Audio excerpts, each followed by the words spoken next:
Okay, so my title changed in the process of me writing this paper. So the renewed, fresh new title is Hybrid Power in Hobbes' Leviathan. Okay, so just contextually, this is part of a larger project, as he said, as part of my PhD. So this is just one section that I'm working on, and hopefully presenting here and listening to your comments and questions and listening to other people's papers will be really interesting and inspiring.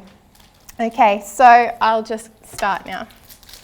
All right, so for Hobbes, a power divided risks differing interests and factions forming and is consequently doomed to fail.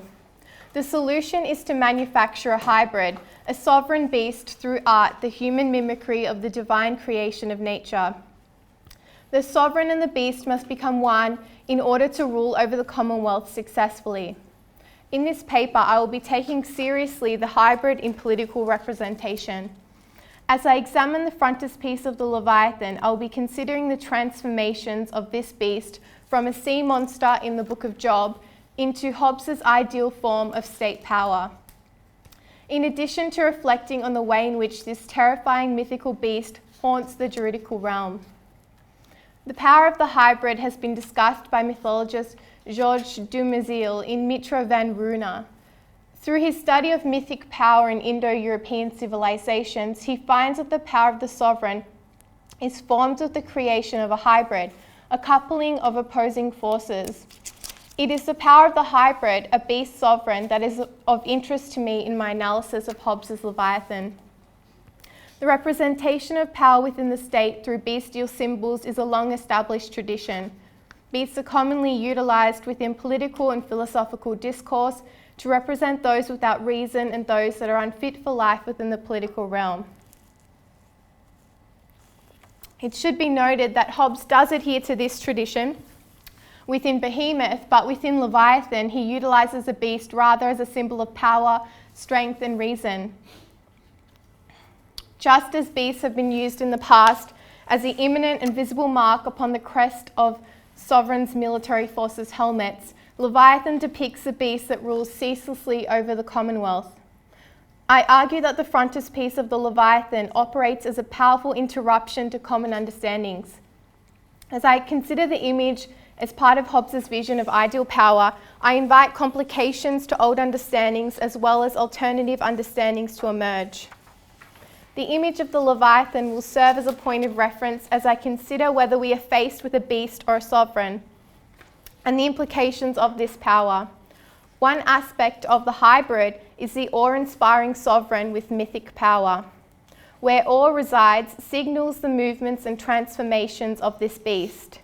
Between the image, social contract narrative, and state theory, the hybrid manifests and the beast hides and reveals himself. Ultimately, as we confirm or deny a beast sighting, we, like the citizens of the Commonwealth, can be left in awe. So this is two parts. So part one, the beast is a sovereign. The beast is the sovereign, a perfected vision of absolute power. Oh wait, slide change. Okay. Absolute power can only be obtained by those that are capable of surpassing the limit to the typical limit of sovereign power. To exist outside of the legislative and or moral authority of another ensures that you are free. This freedom is akin to that of a beast, an animal that knows not reason and law, punishment and crime, but only that their movements and actions are not restricted. This is to have what Isaiah Berlin terms negative freedom in a radical capacity. Negative freedom is defined as, quote, involved in the answer to the question, what is the area within which the subject, a person or group of persons, is or should be left to do what he is able to do or be without the interference by other persons? The beast does not have liberty, for the beast does not exist within the political realm under the power of a restrictor. Yet the beast still only seems to hold freedom in the negative sense, as his actions remain unrestricted. It is negative freedom as the beast does not possess the capacity to restrict another, to hold power and deem the extent to which others may or may not hold negative freedom. Therefore, an absolute power must not be restricted by legislative or moral law like a beast with negative freedom may be. However, absolute power is beyond the power of the beast, as it requires not existing outside but above the law. The ways in which one transitions from outside to above the law requires an inverse in the type of freedom held, not freedom to non-freedom, but negative, unrestricted freedom to that of positive freedom. The Leviathan, as sovereign, acquires this positive freedom. This new freedom is defined by Berlin as, quote, involved in the answer to the question, what or who is the source of control or interference that can determine someone to do or be this rather than that. Hobbes' Leviathan is required to hold positive freedom as the ultimate decider on all matters pertaining to the state, whilst maintaining the ability to be exempt from all legal and moral restrictions. This combination of negative and positive freedom is then an expression of an absolute power, that which can only be achieved by a beast-sovereign hybrid. Hobbes contributes to the history of the Leviathan through the construction of the social contract narrative. This acts as a means by which he can manage the perception of the sovereign beast hybrid. The normalised perception of the Leviathan pertaining to the power as being a beast or a sovereign is essential for his doctrine on absolute power and public governance. By changing the history of the Leviathan, Hobbes performs a reversal in the meaning of the name as it relates to the beast. Leviathan, once a biblical expression of an unreasonable and volatile power, will be transformed into a name affectionately given to a great and strong sovereign, a mortal God. The process of normalising through a reversal of the apparent beast occurs within the social contract narrative as man begins to see himself as the monster. Referring back to the frontispiece throughout my paper confirms the necessity of the sense of awe that the Leviathan projects in the maintenance of this power. The beast becomes the sovereign. The beast performs the sovereign, but the question arises, is there a beast or only a sovereign? The beast is sovereign is inferred through the history of the name, yet it is also disguised through the process of reimagining. It is paradoxically inferred so as it can be connected and severed from its history. The name Leviathan is first referenced in the book of Job, where it appears as a sea monster, on this side here. Hobbes' objective is to express a perfected vision of absolute power that will not be rejected by the citizenry. So a link to a volatile beast seems initially illogical. Accordingly, Hobbes' vision of absolute state power is underpinned by the dual powers of the beast and the sovereign. So Hobbes orchestrates an entanglement between his doctrine on state power and the depiction within the book of Job. This entanglement manufactures a state of awe and confusion when considering the image of the new Leviathan. Hobbes' objective is to demonstrate, contrary to the representation within the book of Job, that power can be both absolute and reasonable. According to Hobbes, absolute power is ideal for an everlasting reign.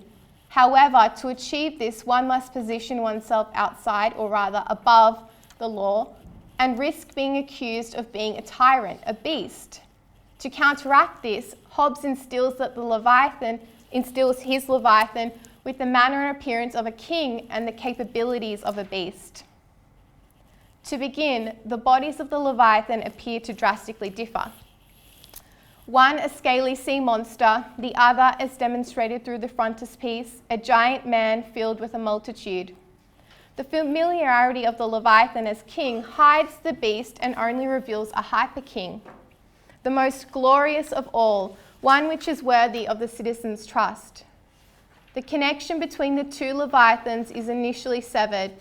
It is severed in relation to the negative connotations that a beast evokes. However, relating to the positive connotations of strength that a beast projects, the two become reconnected. This is evident through an inscription above the body of the Leviathan as sovereign. The inscription, which is a quotation from the book of Job, reads, and I'm not going to try the Latin, English translation, "There is no power over earth that compares to him." Or as the King James Version of the Book of Job states, upon earth there is not his like who is made without fear.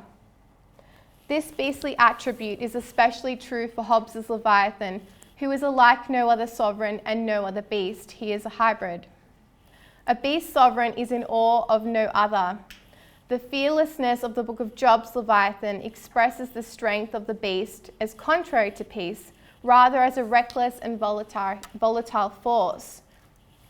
Thus, contrary to this, Hobbes attempts to depict absolute power in a positive light.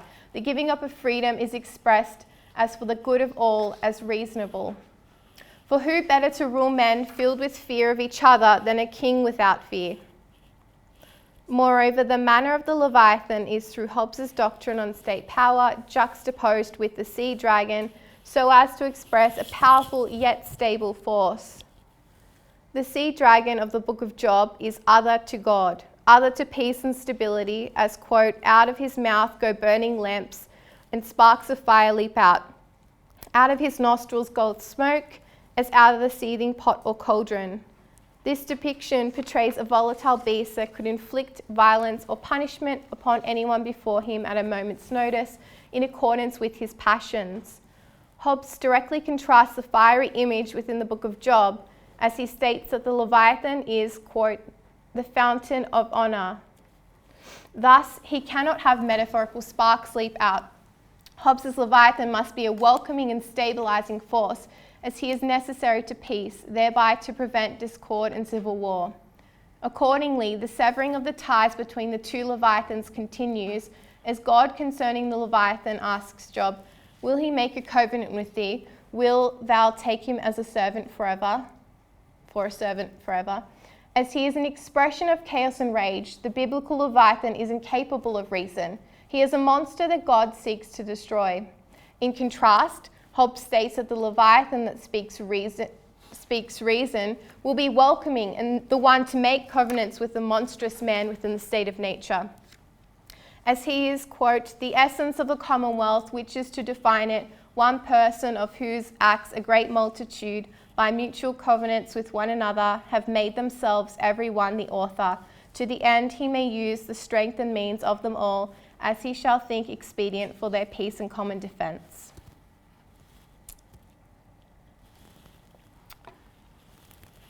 The relation between the Book of Job and the frontispiece offers insight into the ways in which the Leviathan suppresses his beastly power publicly.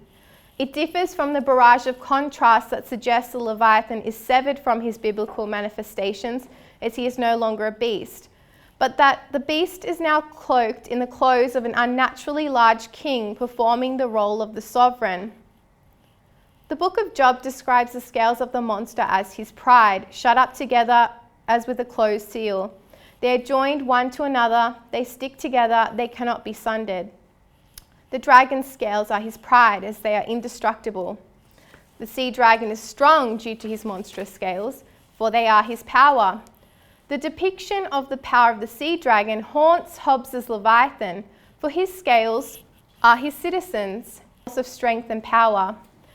To suppress thoughts of a consequent revolt, Hobbes initiates a shift in the focus away from the power of a beast that is fueled by his citizenry to the danger of pride of the monstrous man within the state of nature. Man will see himself rather like the sea monster, needing to be tamed by the divine, immortal king, Hobbes' Leviathan. This deflection is as follows. The citizens are prideful, and pride hinders man, as he is monstrous, and thus he is in danger of his fellow monster's pride. The Leviathan can manage the pride of the citizens through the mutual acceptance of the social contract and the establishment of law. Therefore, the Leviathan will bring peace as he banishes man's pride. The Leviathan is, quote, a king over all the children of pride. Aloysius Martinich affirms this as he states Hobbes understands the root of human trouble to be pride, and has accordingly promoted a beast that convinces man to subordinate to him.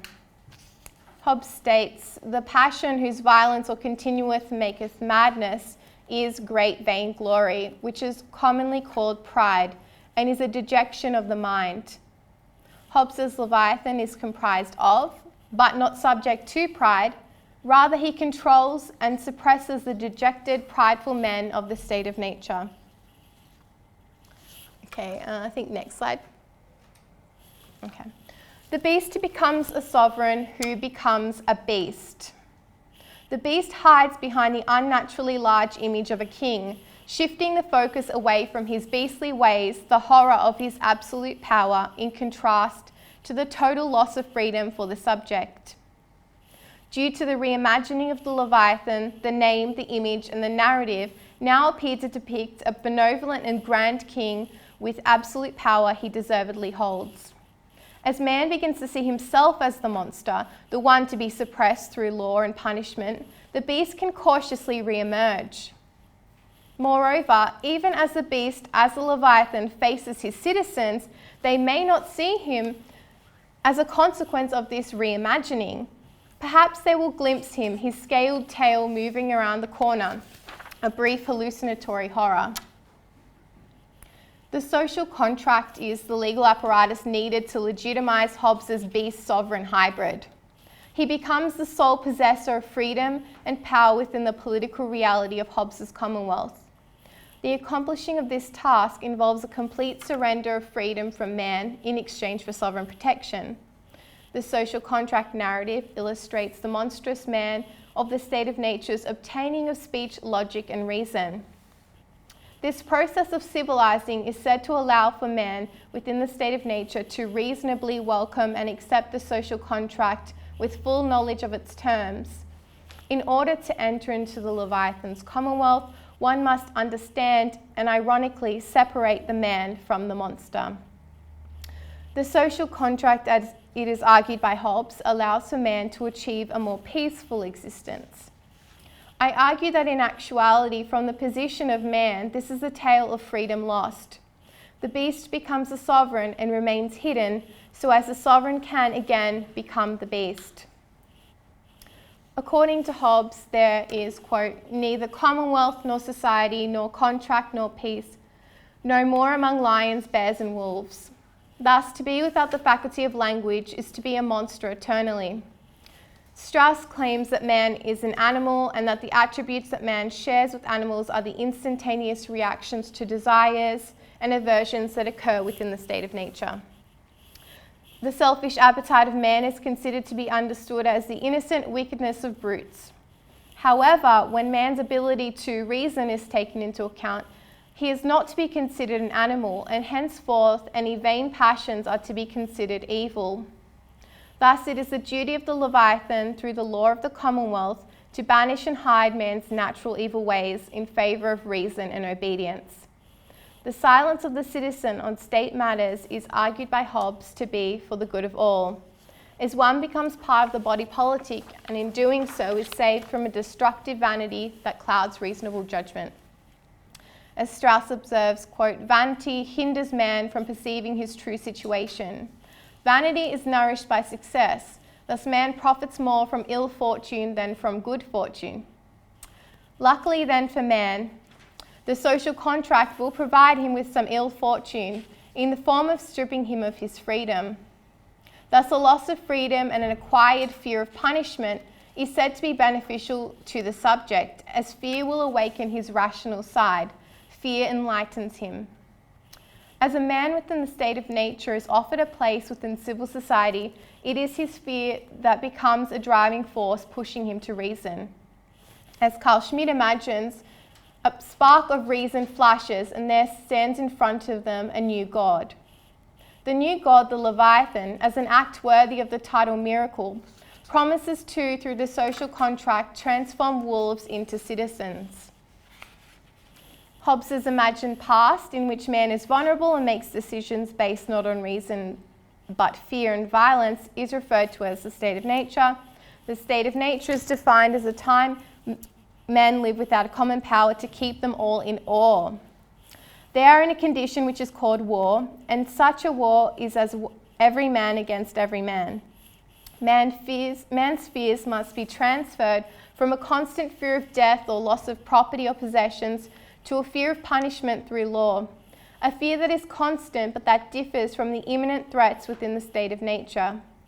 fear functions differently in the Commonwealth as a background darkness that appears and deters man when he is tempted to act unlawfully. The citizens do not see the worrying connection between the sovereign who is a beast and the criminal.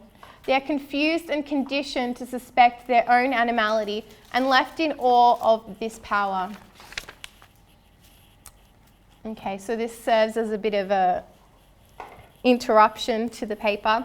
This is from The King in Yellow, Act 1, Scene 2, titled The Mask. Camilla: you, sir, should unmask.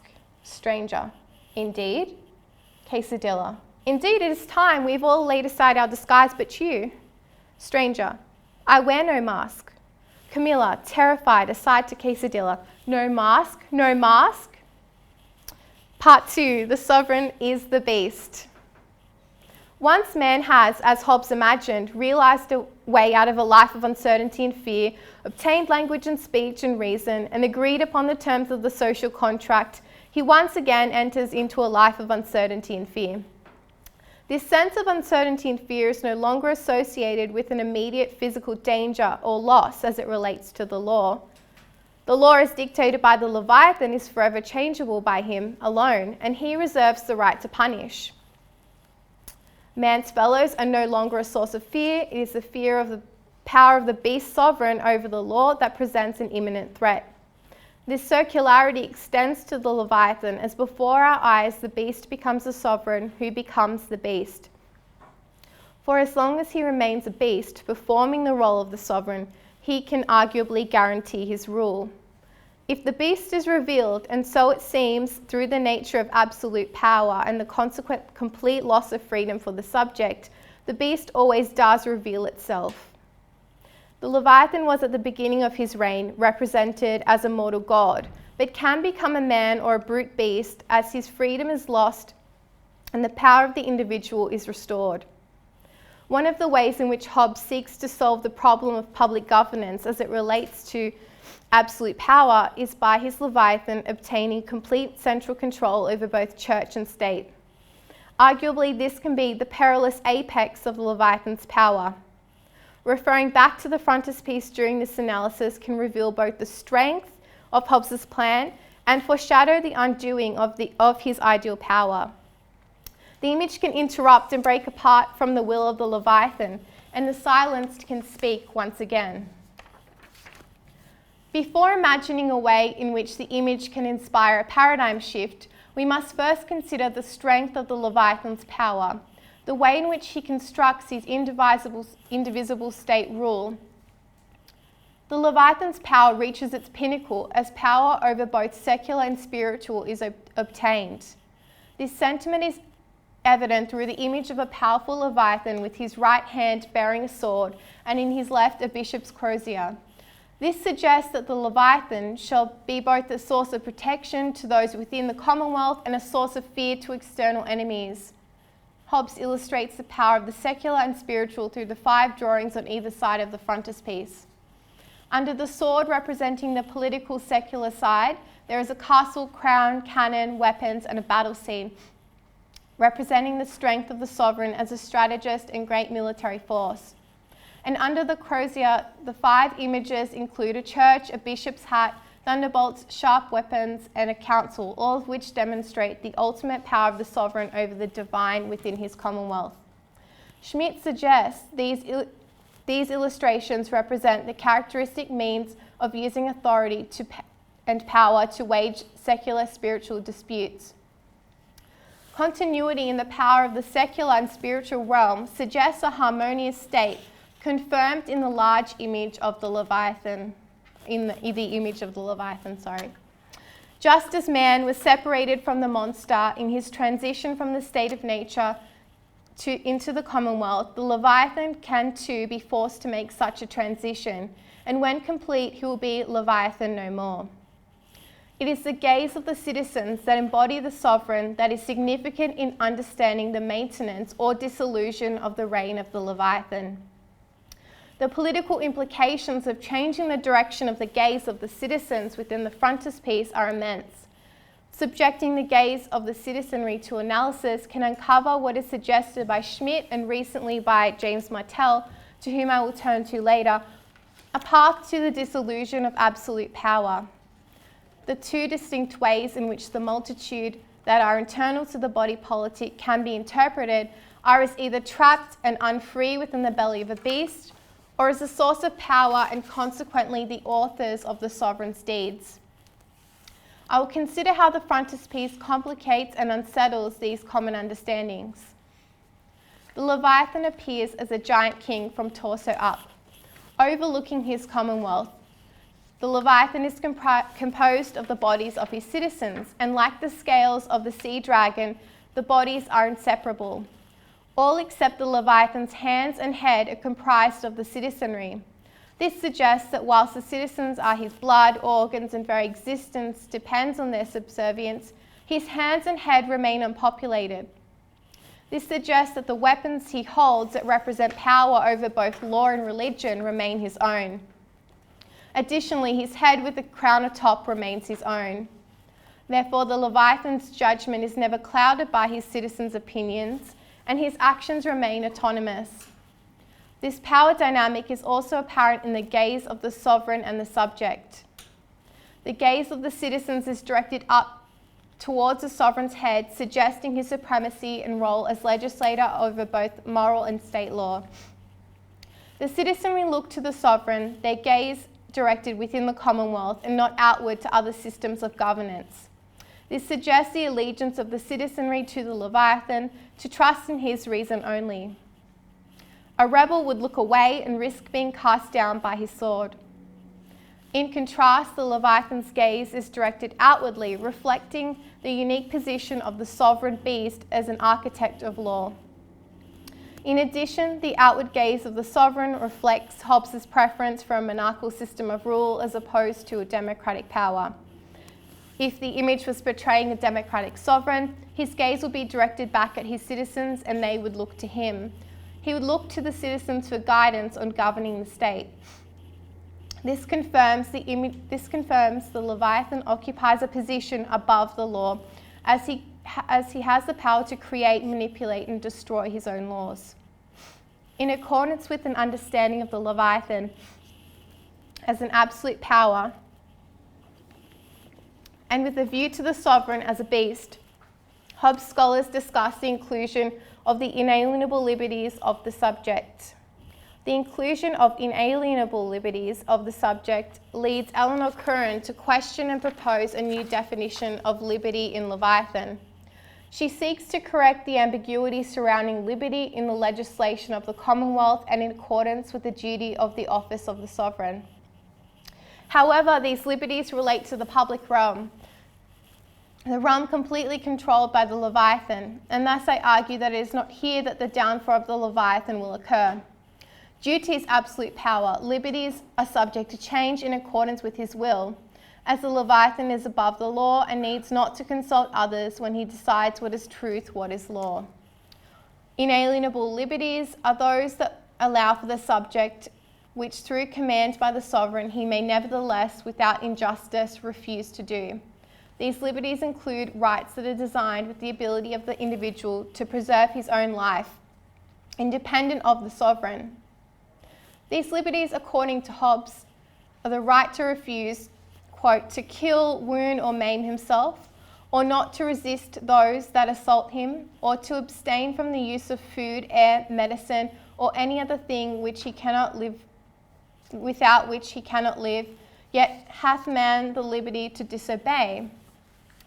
However, the Leviathan has no contractual obligation to refrain from punishing his subjects for acting in the name of liberties, nor must he legally recognise or ensure that the legislation on liberties remains fixed. The beast is revealed as the Leviathan. Hobbes states, for having power to make and repeal laws, he may, when he pleaseth, free himself from that subjection, by repealing those laws that trouble him, and making of new, and consequently he was free before. For he is free, and that can be free when he will, nor is it possible for any person to bound to himself, because he that can bind can release, and therefore that is bound to himself onely is not bound. Therefore, the right of the sovereign to legislative power and the right to punish are essential to consider in opposition to the subject's illusionary right to resist. The beast as sovereign may claim there is a right to resist. This right, however, does not need to be respected by the sovereign as he is a beast. The inclusion of liberties that are deemed inalienable may soothe the subject's minds as they are under the rule of a beast hiding in the body of a king. Unfortunately, the subject has forfeited the right to limit the sovereign's power and risks punishment if he or she rebels. As, quote, when therefore our refusal to obey frustrates the end for which sovereignty was ordained, there is no liberty to refuse, otherwise there is. The subject is transfixed by the will of the Leviathan on matters that affect the public. Consequently, there is no dialogue between the Leviathan and the sovereign and the subject, regarding public life, as they must trust in his reason exclusively.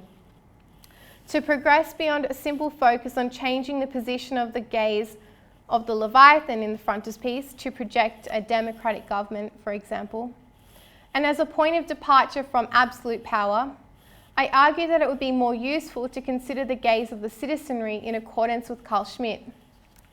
The citizen's gaze will now invite through the image a paradigm shift between the sovereign and the subject, but more importantly, the subject and him or herself.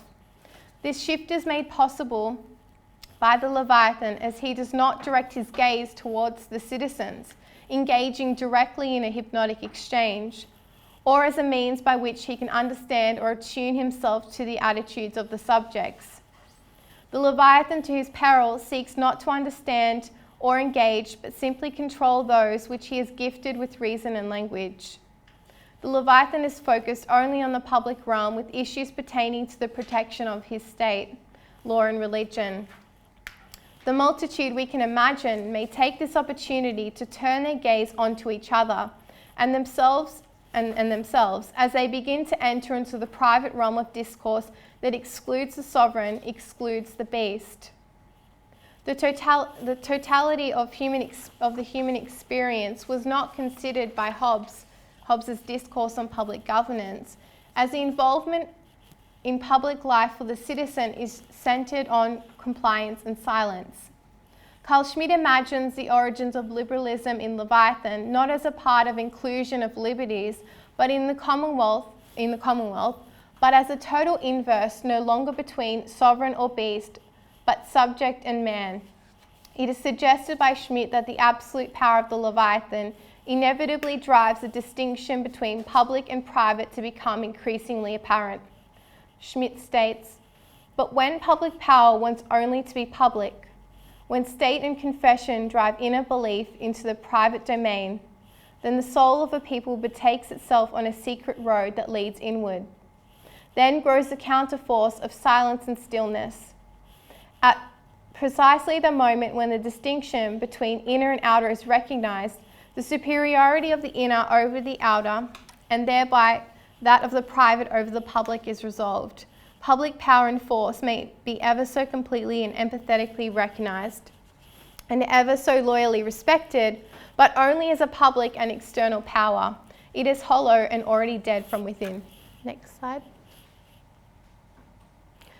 This is an unknown, I just found this last night, image, but it's referencing the Leviathan, so I don't know who created this image, but you can see that it's, a combination between the Book of Job's sea dragon and then the Leviathan, comprised of the bodies of his citizens. But here, like Schmitt was saying, it becomes dead and hollow inside, not yet hollow, but you can see the skeletons and dying bodies. Okay. It is the seemingly harmless, general, everyday liberties that exist within the limited private realm of the Commonwealth that I suggest offer a threat to the Leviathan. Perhaps the Leviathan's hubris misled him to underestimate his subjects' ability to exercise reason, as it is their ability to reason and communicate through language, placing primacy in the private realm above the Leviathan's public spheres of control, that ironically may ensure his demise. The multitude in the image would then cast their glances towards themselves, and once a rebellion begins, they look outward, no longer wonderstruck by the Leviathan who rules over the public domain. The multitude will reclaim the power that already belongs to them. The outcome could be the birth of liberty, or, if pushed further, a radical democracy is possible here. As a final warning, on behalf of the Leviathan sovereign, beast, both or neither, Hobbes confirms, for rebellion is but war renewed. To briefly conclude, the citizens suffer from blindness, contrary to reason when it comes to their Leviathan king. Only the criminal is privy to glimpse the beast, but this may occur only momentarily before the Leviathan flickers back into a sovereign. The image affects and is affected by the analysis of the history, narrative and doctrine, as it allows us to look past the common understandings to a beast or a sovereign, hybrid or neither.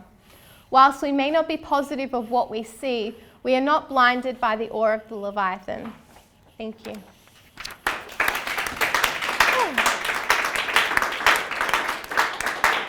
Okay, great. Thanks very much, Amy. Colleagues, we have just over 20 minutes or so, 25 minutes for questions or comments or thoughts. Great, thank you very much again. Big issues, I will concentrate on the pictorial side of the presentation. And I mean, just a few comments and thoughts and questions. The head of the sovereign of the Leviathan looks at us frontally, and his gaze is very interesting as well to look at. And I think the pictorial tradition it draws from is actually iconography, Eastern iconography, but then also medieval Western iconography, and then that changes in the West. But you have the image of Christ, all ruling Pantocrator, Christ, looking at you frontally. Right? There's examples of that in ancient sculpture, so as Constantine looking at you in the same kind of way. But I think what this references is Christ, and I think that's quite interesting by itself, like and what Hobbes is trying to do also with regard to the ecclesiastic power, like actually the majority of the work is about. And it's one thing. Then the other image you have there, the first one, where is it from, or when is it from?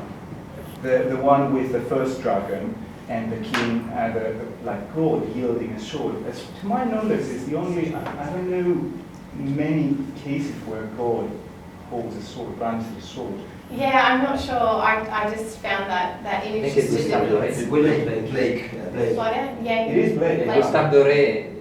Oh, Doré. Oh, yeah. Illustrating Blake. Okay, all right. That is quite fascinating by itself.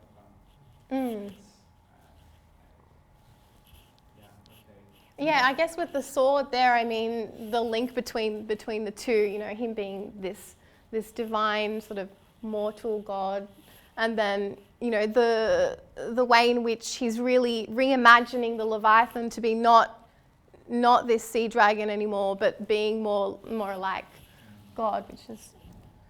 But I'm arguing that he's perhaps hiding the beast behind this comforting sort of image, I suppose. Right.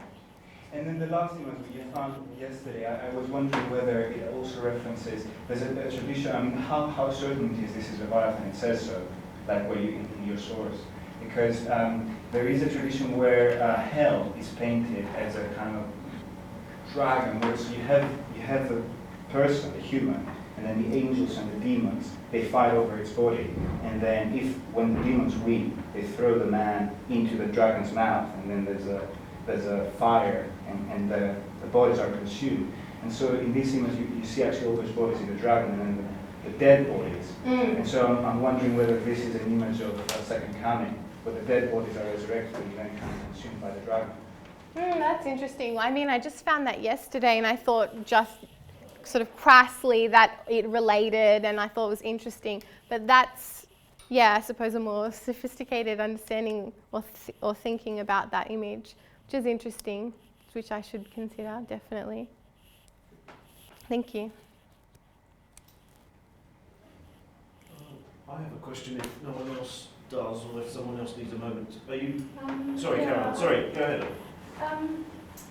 Yeah, I enjoyed the paper a lot, and I was thinking particularly about the work that you make the image do, which is really interesting. I wondered whether you would want to perhaps take the Smithian analysis further, or whether you'd want to work further on that aspect. My concern was, I guess, and my reflection was on this, that as you described the sort of hollowing out of experience and the privatisation of experience, and the contrast between the inner and the outer, I wondered whether you were losing something in what was at play there, in the materiality of that image and that experience, that might feed into your conclusion around the sort of power and transformation, the political power of the multitude. Oh, so I just wondered whether what Smith brings is this sort of duality of the inner and the outer, and the internalisation of man, the internalisation of experience. And I wondered whether there's an opportunity to take that further in a more productive way. Do you mean to say that if you go along with what Schmidt says about it hollowing out, that's that moment where it's sort of severing and going outside of the Commonwealth or the body politic, and thus you're losing that internal multitude revolution that maybe perhaps Negri talks about? Is that sort of what you're thinking about? Rather than moving out completely, that it would fester within? Well, I think that's an interesting space to think about the force of the image and the force of experience. Whereas I think the focus on the image and the hollowing out, I just wonder whether there might be. Well, I wasn't sure in your paper whether you were working with that. There was something else you were working with in your, as it sort of developed in your conclusion. I guess it's an observation. Yeah, I'm not sure yet. I mean, it's ongoing. So, yeah, definitely there is that sort of split, I suppose, between the first and the last section. So, I mean, perhaps it would be correct to say that it does differ. I don't know if it is weakened or strengthened by thinking along Schmidt's thought with the hollowing out. Yeah. Thanks for your question. Yeah, thanks, Hammy, for this interesting paper. It's more of a comment of mine, and I want to bring the argument a little bit towards Spinoza, then you make whatever you want out of that. But I do that because you say at some point, I don't dare the Latin, and I read it in English, but that's precisely something, the failure of this image, if you want, you grasp it through a Spinoza's perspective and precisely to the Latin, because what the sentence says is there's no power that can be compared to this on earth, there's no potestas. And the book and the image promise this and fulfill this. It's true, there is no potestas that compare to this, but there are a lot of potentia that compares to this on earth. There are a lot of power that in fact compares to this. And I wonder if you only see that failure through a Spinoza's perspective. Now, what I'm suggesting is kind of the opposite of what us, the Spinozas, normally say, that Spinoza is substantially an Odesian.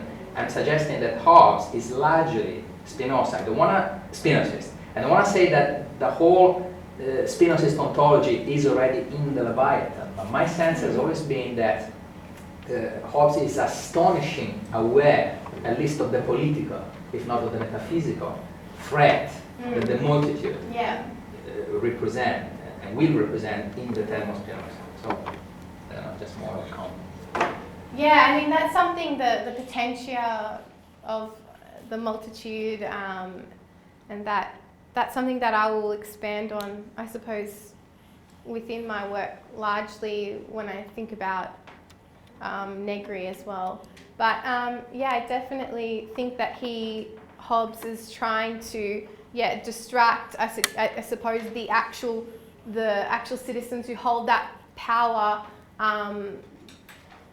just to sort of express his power as the only power that's really possible, and you know that they must submit to it. Yeah. Any other questions or comments or thoughts? No, just in addition to this comment of Filippo, maybe if we go to the keyword, Leviathan unfortunately is written in English, while the keyword is in Latin, and that allows to appreciate the difference between the use Hobbes makes of the concept of potestas and of potentia in that sense.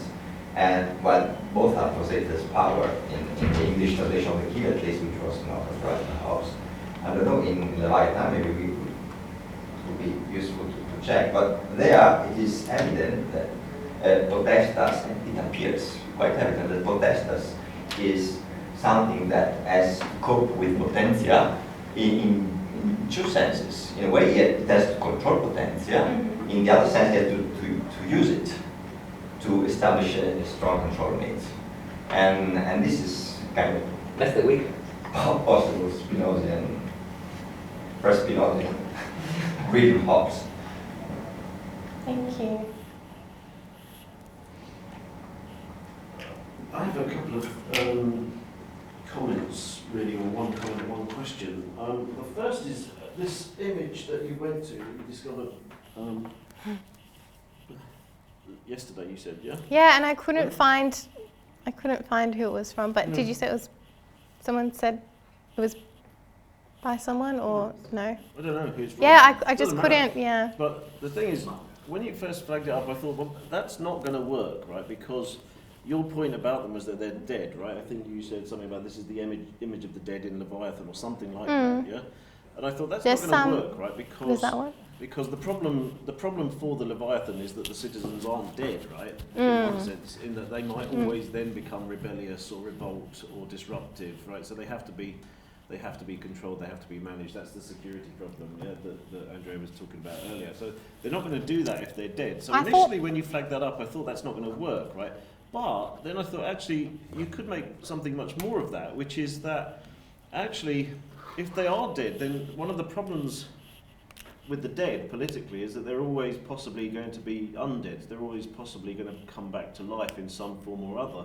And the dead, when they come back to life, it's often in a monstrous form, right? Yeah. And this isn't Hobbes's problem. This isn't the problem of the beast, the monster in Hobbes, but it's certainly fundamental to the problem of the monster in terms of the large swathes of the history of political thought and the history of ideas. So if you think about the vampire, for example, the vampire is the undead creature. If you think about the zombie is the living dead creature. And if it was a vampire, it would be So sucking you his could, blood. I mean, just a thought, which is if you wanted to, there's possibly a lot more there to explore in that discovered image, which might give you a kind of interesting take on some of the issues that you're talking about and placing Hobbes in a wider tradition.